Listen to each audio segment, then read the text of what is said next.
to our Sunday morning meditation service.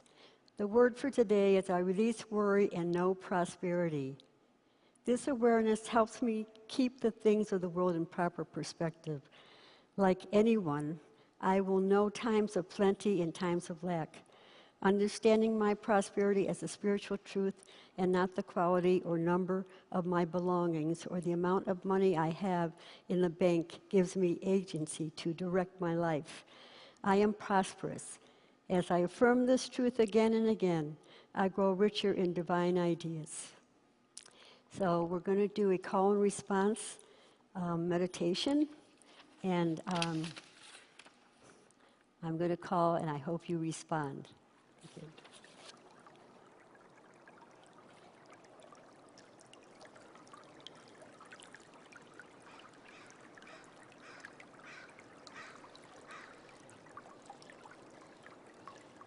From the point of light within the mind of God, let light stream forth into the minds of all.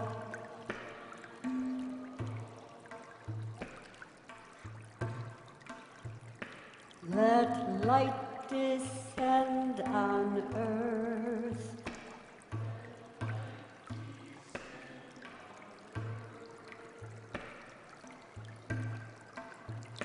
From the point of love within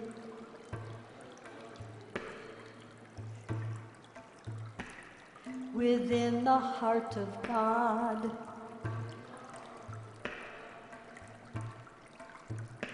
let love stream forth into the hearts of all.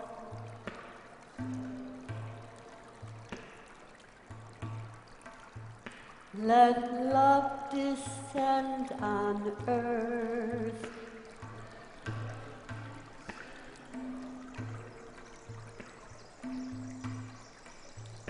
From the center where the will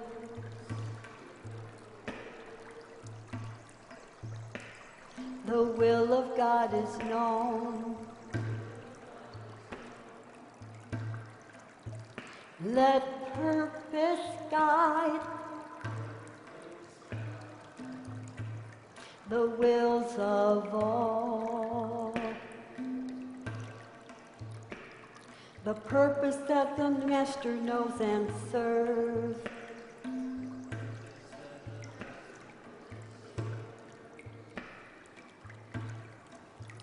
From the center which I call,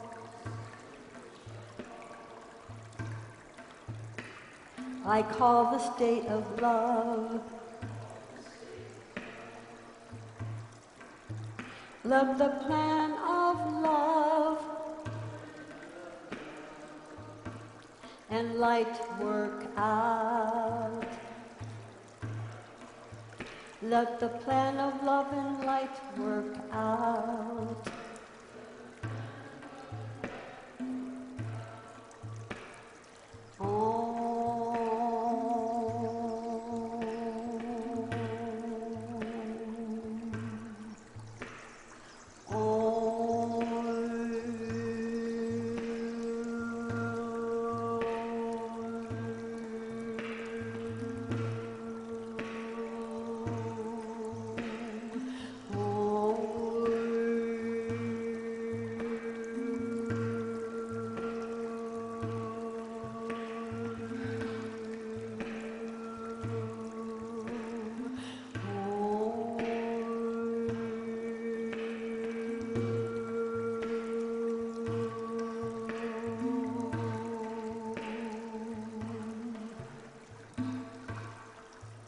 From the point of light within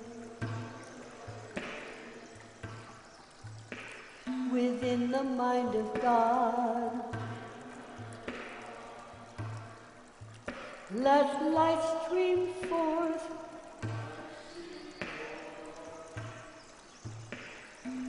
into the minds of all.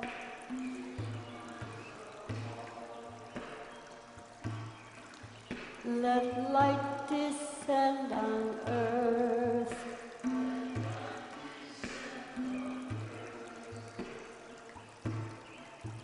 From the point of love within, within the heart of God, let love stream forth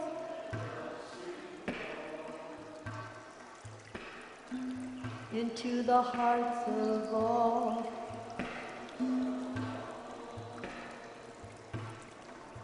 Let love descend on earth.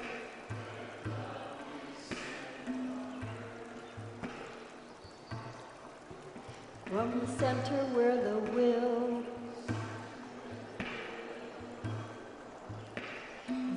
of God is known.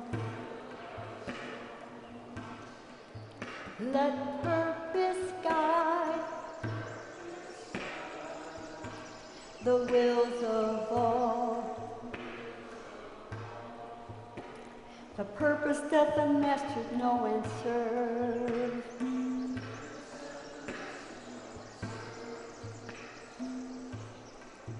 From the center which I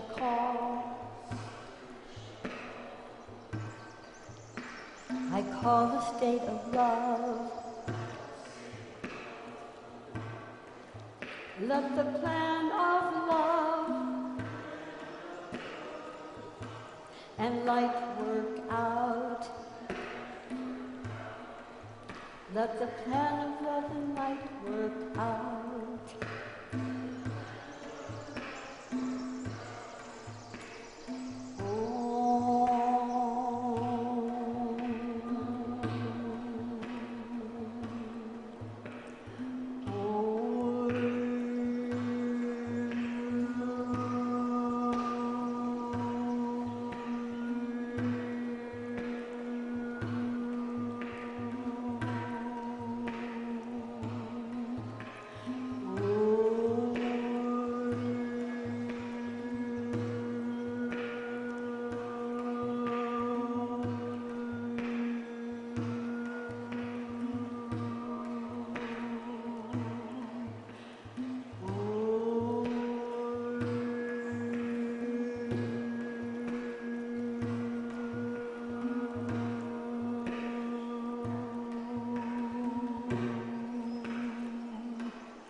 Let love and light and peace. Let love and light and peace restore the plan on earth.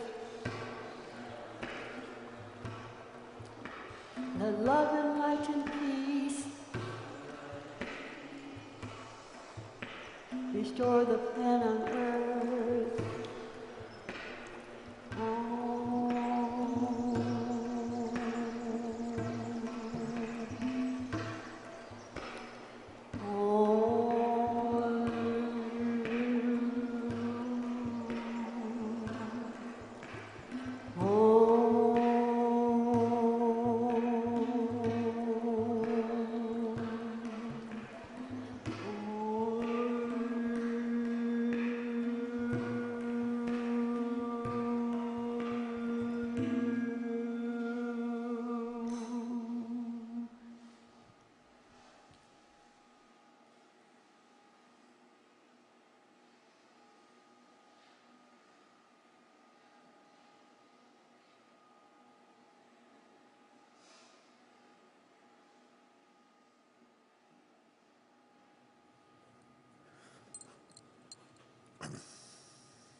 Good morning, everyone. On Tuesday, I received a phone call from a person that had a pointed question that I believe was clearly answered at the service last week, but evidently this person didn't see the service, and I say that didn't see because when I asked the person's name, he said, "You don't need to know." And I'm thinking, there must be some fear involved with union, like the mafia. You don't need to know my name. So I sent the Unity police to his house to drag him in.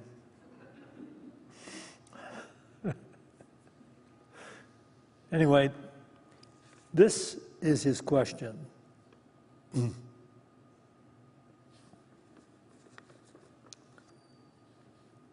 If God is omnipresent, everywhere present, as you say, why is there so much evil in the world? And I gave an answer that was something to this effect. Because people's minds are self-centered, self-indulgent, self-blaming, and fearful, instead of being God-centered, all-forgiving, and generous. And I wrote it down after I was speaking to him because this is a very clear answer to a question that comes up a lot. Why is there so much evil in the world? Because people's minds are self-centered, self-indulgent, self-blaming, and fearful, instead of being God-centered, all-forgiving, and generous. And as I state often enough, we see through the mind. We don't see through the eyes. We see through our collection of beliefs. And they are affected by our perception, affected by our inner awareness and fears.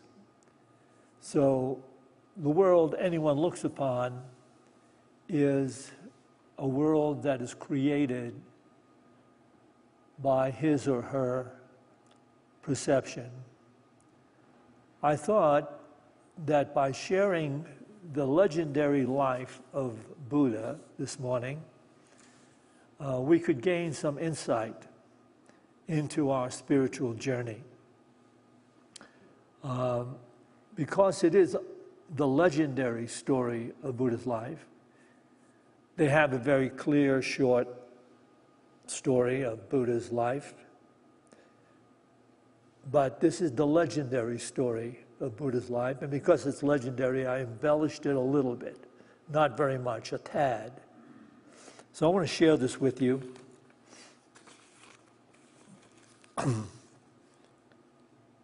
The first of all Buddhas and founder of Buddhism was born a prince in his father's vast kingdom, and he was named Siddhartha Gautama. As a child, he received all the delights and pleasures his father's wealth could lavish on him. As he grew up, he was permitted to play with the children his age who belonged to the guards' families that lived on the palace grounds. But the guards were under the king's orders to never speak to the young prince of anything that existed outside the palace walls. As well, the prince's teachers and attendants all had to be young and healthy in appearance.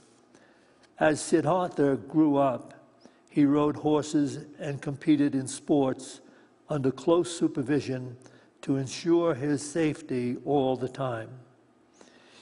As Prince Siddhartha became a young man, his request to leave the palace grounds and visit the provinces and people surrounding the walled-in palace territory, where he was refused by his father over and over again. The prince was permitted to romance any of the girls his age who were the daughters of the many guards who lived on the palace territory. One day, the prince's curiosity got the best of him, and he hid beneath the tarp of one of the horse-drawn supply wagons that traveled to the provinces and farms beyond the palace walls. When the opportunity presented itself, the young prince got out of the wagon and walked among the villages. But the guard driving the wagon caught up to him and could not persuade him to return with him to the palace. The prince ordered the wagon guard driver to walk with him and instruct him along the way.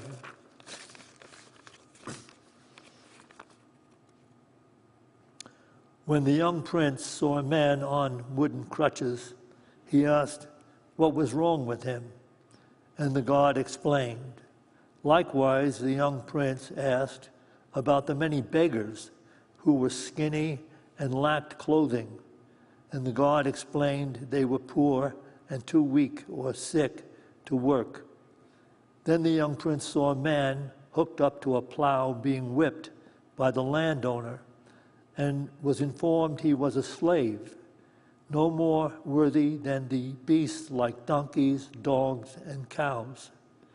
Then the prince saw a wagon containing some dead bodies, and was informed that people die of sickness, murder, and old age. When the prince, Siddhartha Gautama, returned to the palace that evening, he told his father about all the unfortunate people outside the palace walls.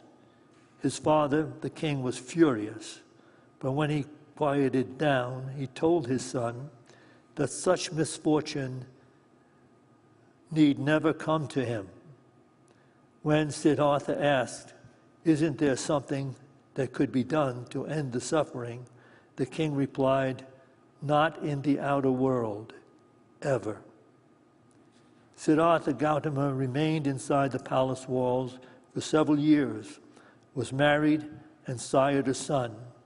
But then one day, the prince unexpectedly renounced his palace life and went into the outer world on a quest to discover the cause of suffering. For a few years, he traveled alone, begging for what little food he ate each day, always inquiring of the wise men and women he met. He always inquired from the wise men and women he met the cause of suffering. They had no satisfactory answers. Then one day, Siddhartha sat to meditate beneath the Bodhi tree.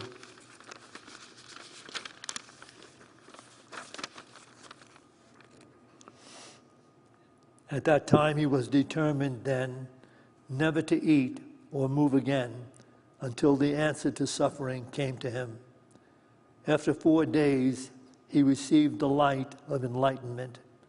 Then he went forth to teach the fourfold path to liberation, enlightenment, and peace.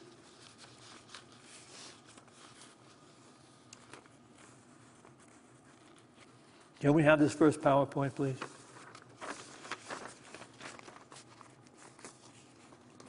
No, that's not it. That's last week's. I begged you people not to drink.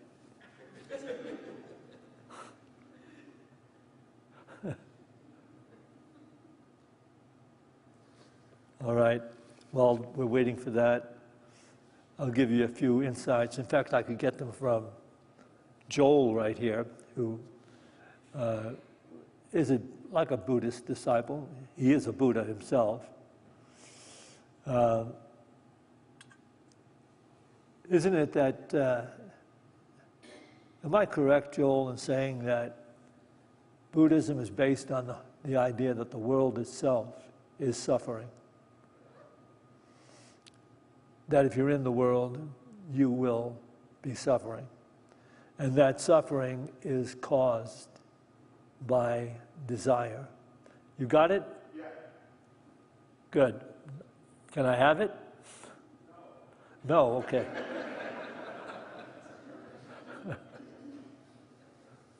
The fourth noble truth charts the method for attaining the end of suffering, known to Buddhists as the Noble Eightfold Path. The steps of the Noble Eightfold Path: right understanding, right thought, right speech, right action, right livelihood, right mindfulness, and right concentration. Can we leave those up there for a second? If you enter into this, you're going to pick up something that will be key to anyone's personal transformation. The sevenfold plan is right understanding, right thought, right speech, right action, right livelihood, right mindfulness, and right concentration. Given it this way,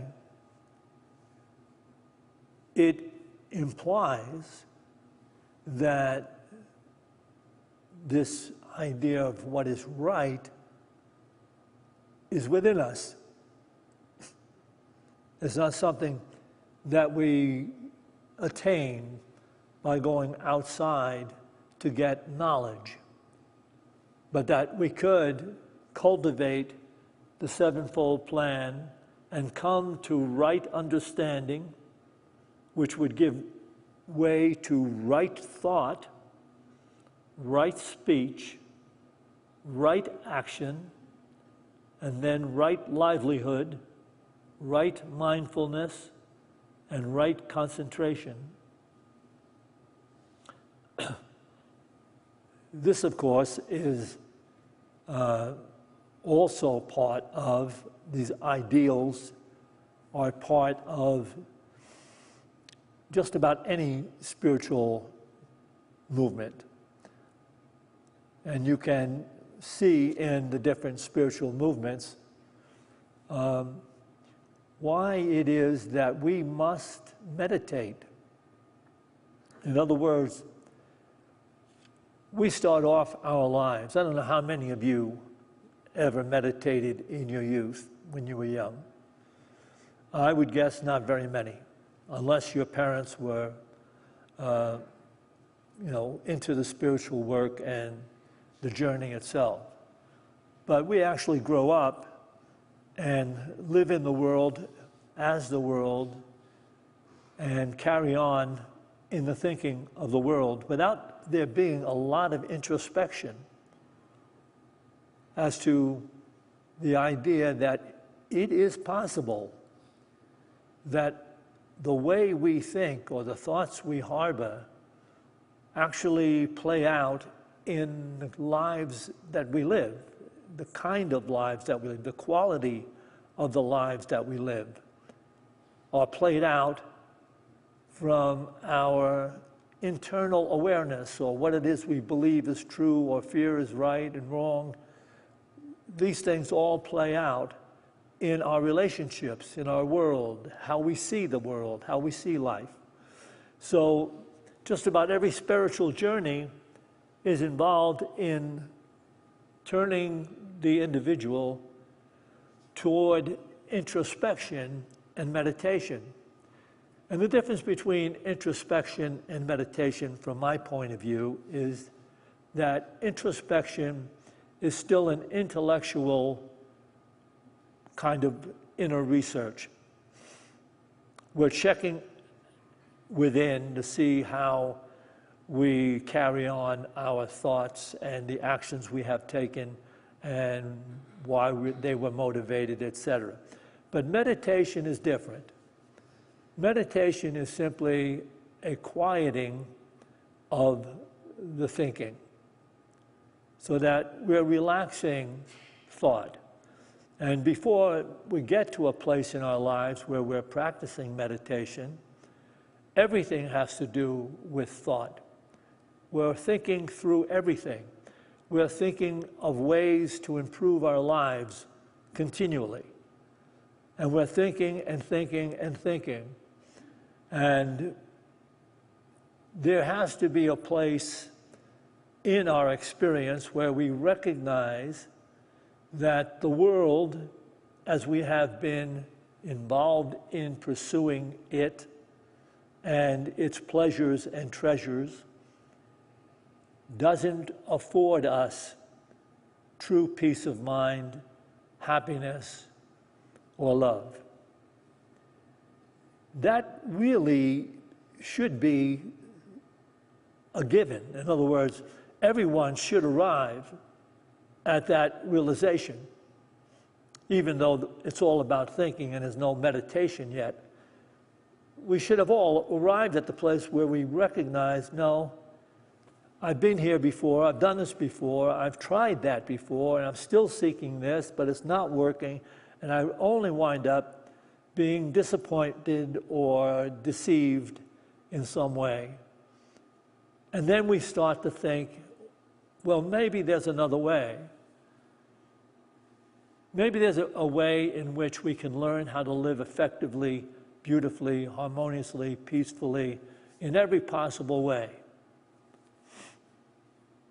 And that's when we reach that point, somehow or other, a book or a person, or you wind up being invited to a church picnic or something, but something where there is someone or something that begins to speak about the necessity to check within and see if it isn't true that your mind is complicit in the suffering that you have in life.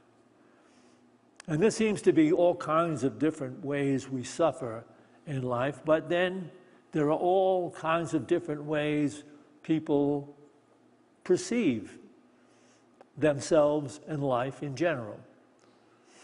And so the definition of life, you can get right down to it now, where A Course in Miracles begins our journey. You get right down to it now.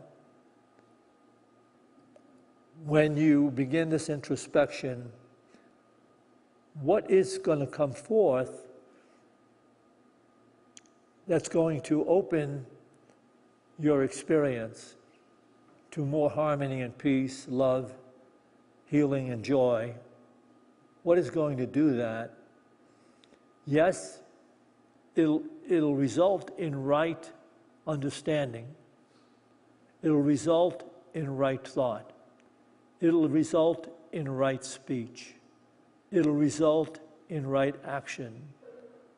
But what is it that will happen through meditation that will bring that about in one's consciousness? It will be the realization that the underlying error in the mind of people, the minds of people, is the illusion of separation. It is the underlying error or sin of all sins. We have in the outer-directed thinking world developed the ego-centered idea or definition of self and life as being a fragmented experience of different personalities, all with different points of view and all with different self-interests and purposes. And we get involved in that. And so it seems to us that the best way to find peace and harmony is to somehow or other gain control over all others whose opinions we may not appreciate, whose self-interests don't match ours, who have no regard really for our self-interest. So it's a natural occurrence to come to the place where you think, I have to gain control over the conditions and circumstances of the world in which I find myself.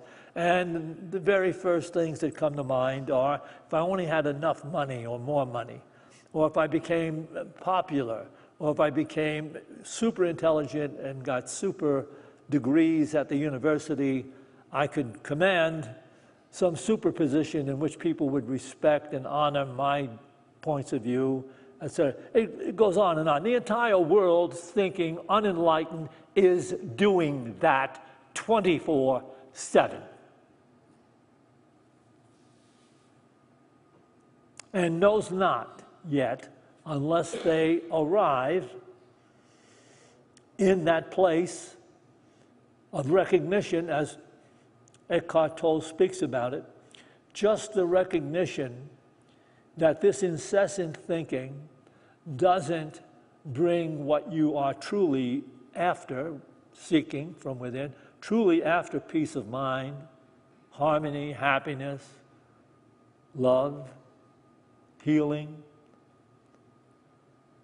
The very realization that the incessant thinking doesn't bring us to that is already an opening toward enlightenment.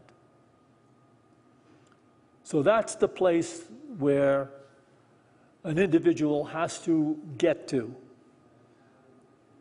that he or she is willing to examine his or her own consciousness. And in examining that through introspection, and then meditation, which I did not fully explain.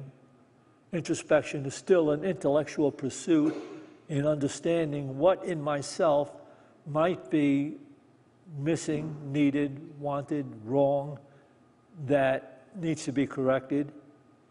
But with meditation, it is not an intellectual, internal pursuit. It is simply stilling the mind, quieting it, not fighting with it, but just allowing it to become quiet. And as you practice that using a mantra or a breathing technique, or some people do it through sound, chanting, but any of these ways, what it does is it brings the focus of the mind off of the incessant thinking. It brings it into a focused awareness in which the thinking is reduced, refined, or relaxed. And when that's happening, one's core nature, each of us is made in the image and core nature of an intelligence beyond the intellectual perception. It is God. And that is what opens up when we relax the incessant thinking of the world we supposed would actually make us happy. So the introspection is needed. The meditation is also the most valuable spiritual practice one can involve himself, herself in. Because that core nature, here it is, the world doesn't know this, the world doesn't believe this, the world doesn't think this, the world doesn't honor this, the world continues to grow further and further away from this truth, this ideal intelligence is omnipresent. It is everywhere present. And when people say, I just don't have peace, or where is God in all of this, these terrible circumstances, etc., etc., it is not that this intelligence, this core refined nature, sometimes referred to as intuitive, isn't there. It's that the mind of the one asking that question hasn't been cultivated yet and is not in touch with what is true. That we are all interconnected by a grand intelligence that has only our coming to true life at the heart of its divine plan.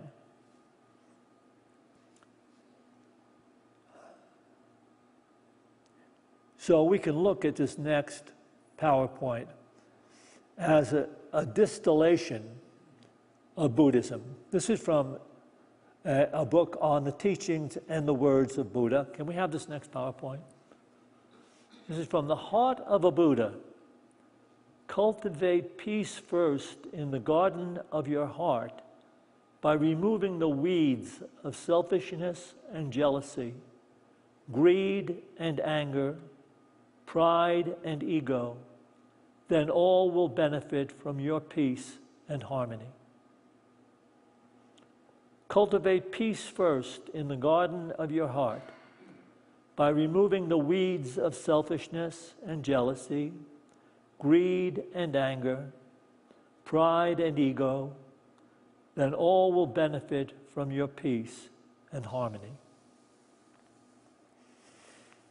And if you've been in unity for a while, and certainly if you've been attending what we teach, our classes, our discussions in unity here in Boulder, you will have come to this idea that peace, the ability to have and sustain peace of mind, is the measure of one's spiritual advancement.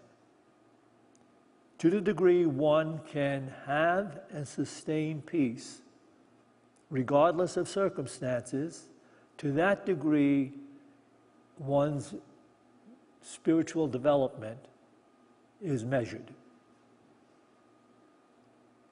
So you will see in almost every spiritual discipline this idea, this ideal about peace. And here you have it clearly said, cultivate peace first.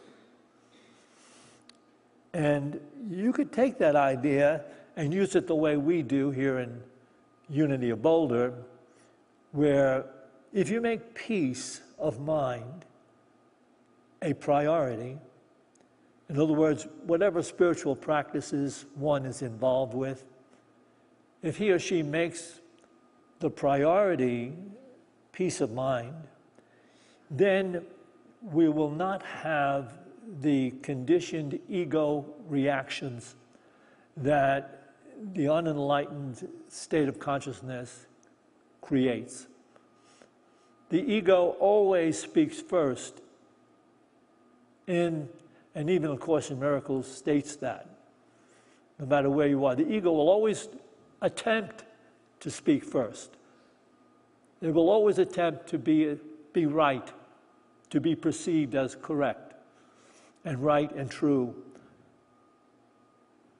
But it is the thing that robs us of peace of mind immediately. When we're looking to justify some limited perception we have just experienced, that is the ego attempting to justify my personal perspective, point of view, perception. And you see how it shifts. There's no religion left. As it shifts and takes us away from the thinking we were born, raised, educated, and cheated by. If you make peace your goal and live for, and beginning this is not going to take place immediately where you'll be able to have a holy pause and choose peace instead of some type of justification, some type of negative reaction, some kind of negative emotion or feeling. That's not going to happen right away. You're going to have times when the ego is going to own you again. But as soon as you catch yourself involved in negative emotions, negative thoughts, negative action, you'll know that it's time to pause. And why is that? Because you might feel the rightness of that justification for a few moments, for a while, and you might feel that, yeah, this is right. I'm cool. I'm getting over on that person or those sick conditions and circumstances. They should be brought up to snuff. And yet, it won't be very long before you won't feel, listen to this, it won't be very long before you will not feel good, which means you will not feel peace, because you will not feel God.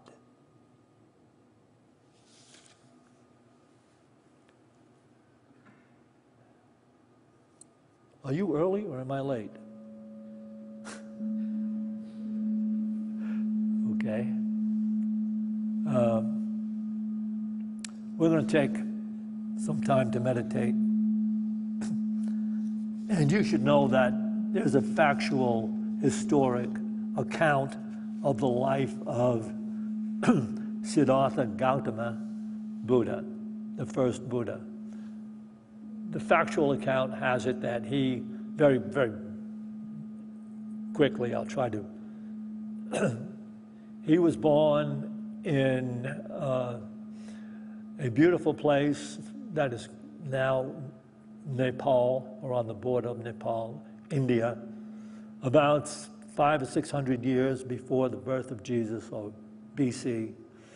And he was born to a well-to-do family in the Shaka, it's called the Shaka clan. And he was raised in a very wealthy type of set of circumstances. And he somehow wound up in the provinces, and he saw all the misfortunes of human beings, the sickness, the disease, the death. And he wanted to know why life was like that. And so he, at some point, very unexpectedly, left his life, which was pretty good as a young man, went and became a sadhu, a traveling seeker who had only a bowl from which he begged his rice each day, and then meditated and questioned those who appeared to be wise, until he came to that place where he finally decided to sit in meditation without eating or moving again, until he received the truth of the cause of suffering in the world. That's factual.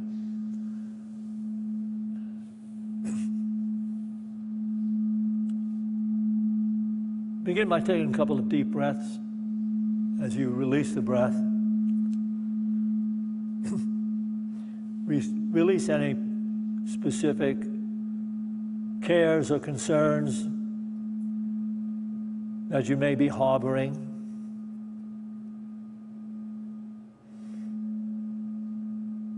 We're not going to fight to drive them out. We're simply going to allow the more refined light and the beingness of joy, peace, and love to purify all that is difficult, challenging, concerning. Just breathing, relaxing, allowing, just breathing our way into this moment.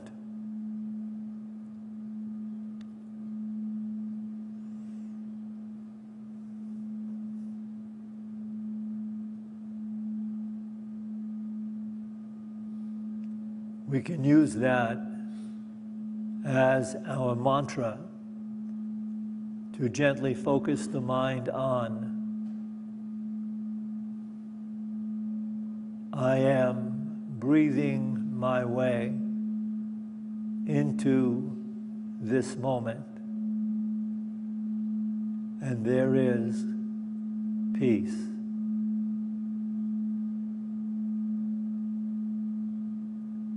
I am breathing my way into this moment, and there is peace.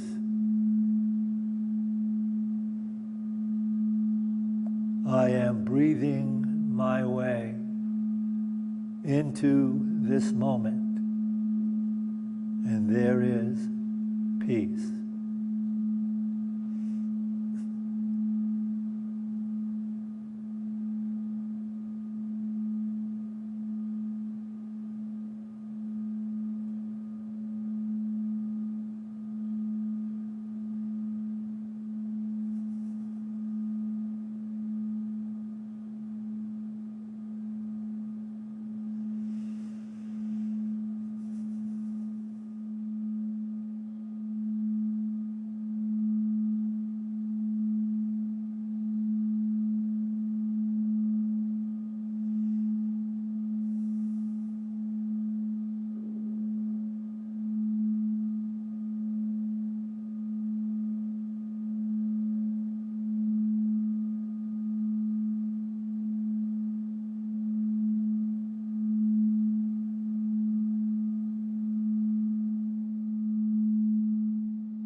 as we go forth from this meditation to those places we occupy in time and space, let's go forth with a greater determination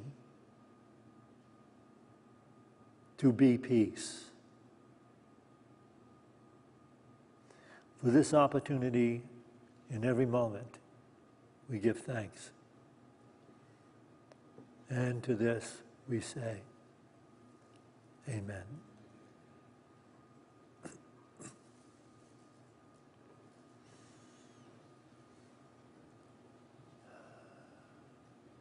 We will take an offering for unity now. As we're preparing to do this, I'd like to speak to those of you that are watching this live stream, possibly on our website. You can scroll to the right-hand top corner on our website, and you'll see an area there that says Donate.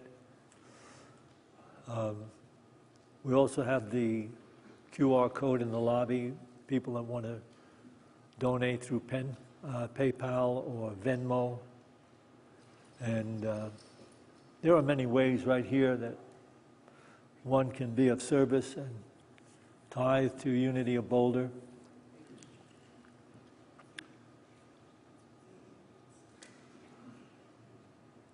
Opening up to the divine consciousness would automatically lead you to give to and serve that which offers spiritual food and knowledge.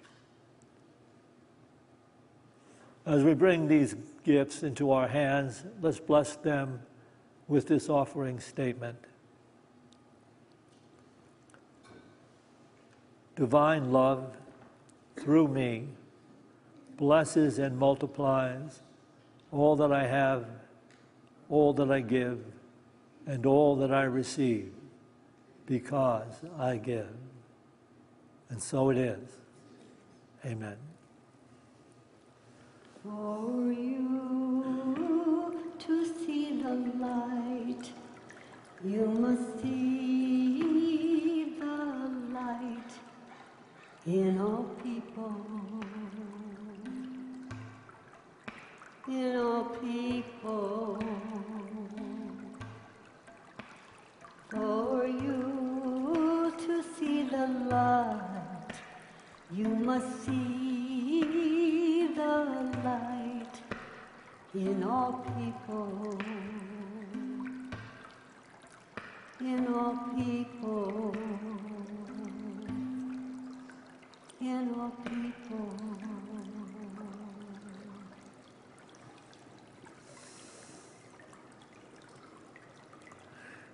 Join me now, please. We dedicate these tithes today to the will and the work of the Spirit of truth, the Spirit available to each of us, the Spirit that joins all of us. We dedicate this tithe to the victory of that joining in the Spirit of truth. Amen. We will have a discussion for those of you who'd like to stay and discuss either this talk or anything to do with unity. Through these doors to your right into Fellowship Hall, there's refreshments over there, and you can partake of those. And there's a little group circle in there that you can sit down and be part of the discussion if you so wish to.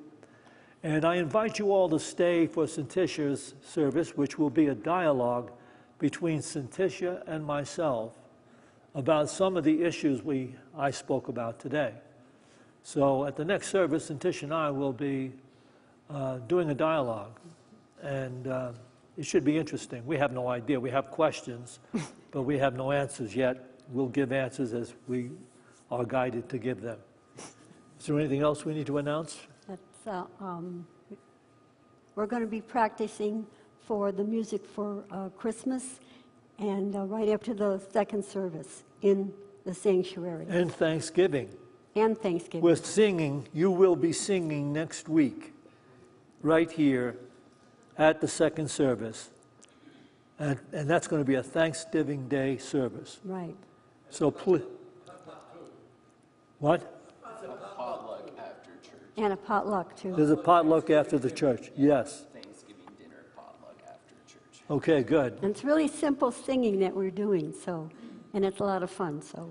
Please, if you can make it, show up, because you're going to really enjoy the happiness that they have in sharing and singing together. And that's right after the second service up here on the stage. Okay. Okay, I'll be over there in about 5 minutes to join you for any discussion you'd like to have. Have a beautiful day.